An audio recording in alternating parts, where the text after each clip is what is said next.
What's up, guys? This is Technical Tim here. And first of all, someone was making fun of me in the comments for never looking at the lens. I always look at the screen, so I just turned over the screen and sorry, it was a bad habit. I'm going to try to look at the lens from now on. If I drift off, my bad. Sometimes I look at my notes too, so that's a reason. But yeah, I definitely look at the screen and sometimes not the lens, but I'll try to do that from now on.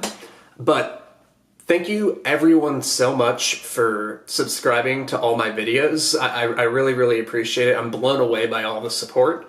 And if you haven't subscribed already, please subscribe. And if you enjoy the content of this video, I'd really appreciate if you gave the video a thumbs up as well. So it's a UFC off week still, and I'm going to just kind of talk about it's kind of like a betting tip, and it's also just some fun technique talk. And I'm going to be talking about the importance of an overhook or a whizzer.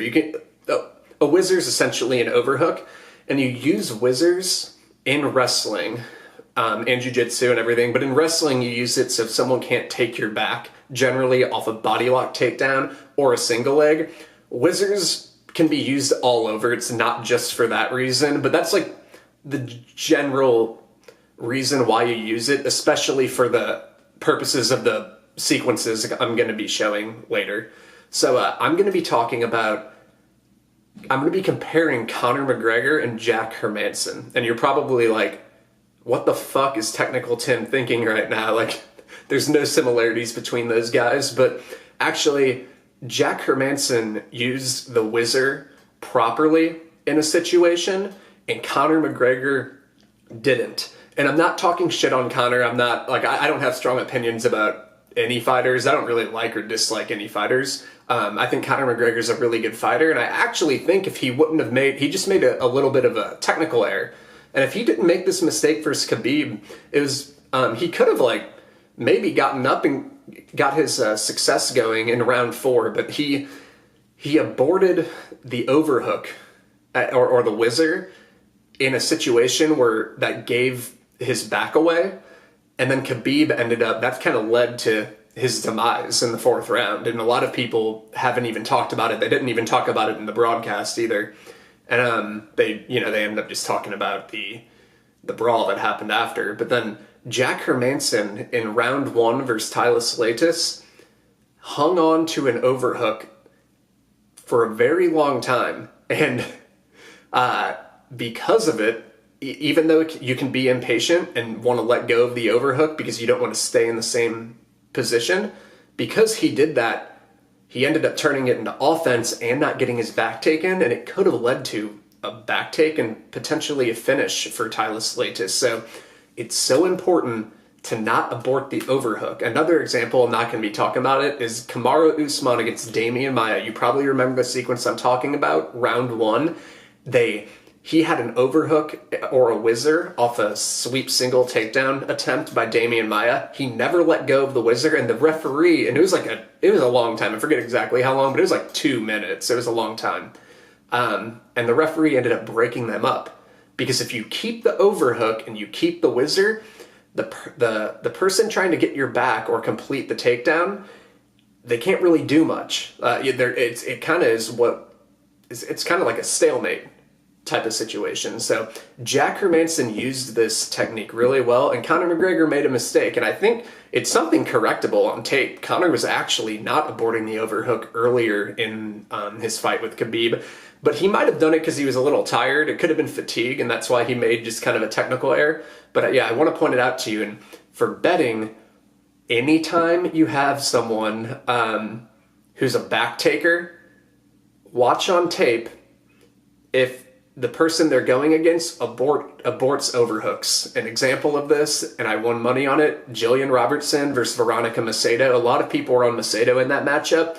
I was playing Robertson by submission, and it's because I mean, Macedo does other things like rolling for leg locks, and if you roll for a leg lock against a back taker, you're just giving them the high position where they can just fight off the leg, come on top, take your back, and choke you out. But also, Macedo, she aborts overhooks and gives up her back, and you do not want to abort the overhook or the whizzer against someone like Robertson. So that's why this is one of the main reasons why I picked Robertson in that matchup. So always look, like I said, if there's a back taker, look to see if their opponent aborts whizzers, and you can probably find out if a rear naked choke, or at least, and it's not always going to lead to a finish, but it could also lead to the back taker just putting in a body triangle and taking the round. So, okay, I'm going to share my screen and kind of show the difference between Hermansson and McGregor and what they did wrong, or what Conor did wrong and what Hermansson did right. So here we go. All right, guys. So this sequence was actually much longer. It wasn't just 30 seconds or whatever it is here. It was a lot longer. But look, Hermansson was really patient keeping the overhook. So here, right here, that's the whizzer or the overhook. I'm gonna use those terms interchangeably. Sorry, because they're kind of the same thing. But look, see, he's got his arm over Latis's arm and arm. Sorry, and this is different from an underhook. An underhook would be if Hermansson was underneath Latis's arm. So he's over it right now. So that's the overhook or the whizzer. And like I said, they're really, really important to use when somebody's trying to take your back from a body lock or going for a single leg takedown where their head's on the inside. So I'm going to just kind of like scroll through so you can just see.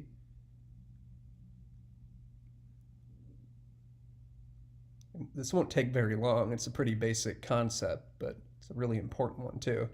Look, Hermansson is just not letting go of the overhook at any point.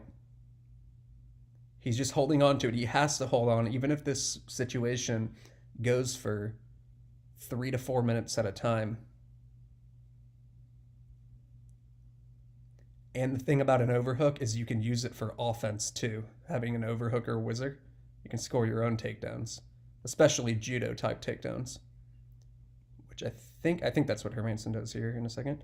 Look, he can't finish the takedown here. I mean, if you have an overhook, if Hermansson maintains the overhook, it's just kind of like a stalemate type of position.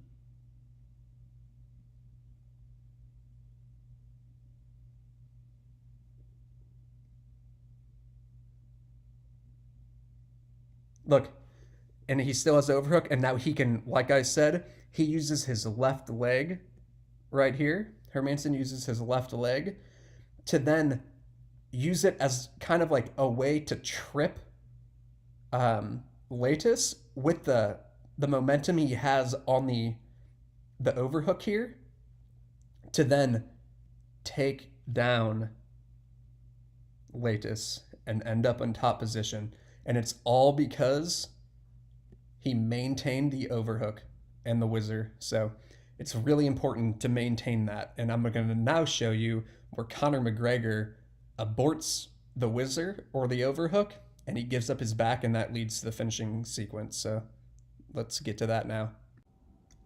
All right, guys. So now here's Conor McGregor, and this is late in the 4th round in their fight. And because he aborts the overhook here, and I'll kind of show where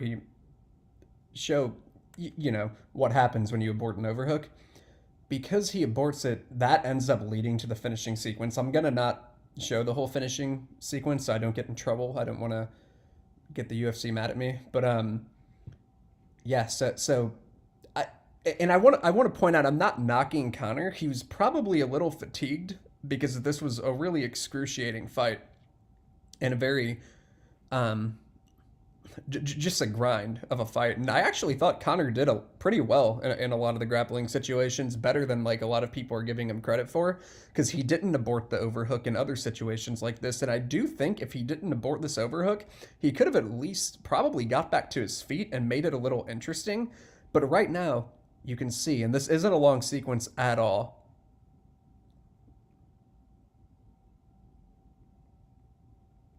so he still has the overhook. And look, Conor, he should have kept it. Remember, Hermansson kept it the whole time, and it didn't get his back taken because of it.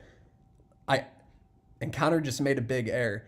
And I do want to point out, you don't always have to maintain the overhook. It just depends who you're going against. If you're going against somebody who will make you pay for if you give your back to them, then you're in trouble. Like if you're gonna, you don't want to do it to like a Brazilian jiu-jitsu guy who's gonna put a body triangle in, but you can do it to a guy maybe like Curtis Blades who doesn't really put hooks in. That's fine. Someone who's just gonna ride you anyway. But someone who will make you pay, that's where it can get bad. And Hermansson knew that. So you need to also know when to not abort the overhook. So look, he's still okay, kind of. He could still go back to it, but that right there, guys. Whenever this shoulder up here gets below the head of Khabib in a second, that's where there's no turning back. Right there, right there. There's no turning back now. Now Khabib has him trapped. He was okay right here. He could have reached back for the overhook again, but it's right there, right there. He can no longer go back for the overhook. And now watch. Khabib keeps very tight pressure up here, so Conor can't go back to it. And Khabib also clasps his hands together, so he can now take his back. And look, Conor tries reaching back, but he can't anymore because Khabib's keeping pressure here. And now he starts getting his back. Khabib has clasped hands. He has his back now.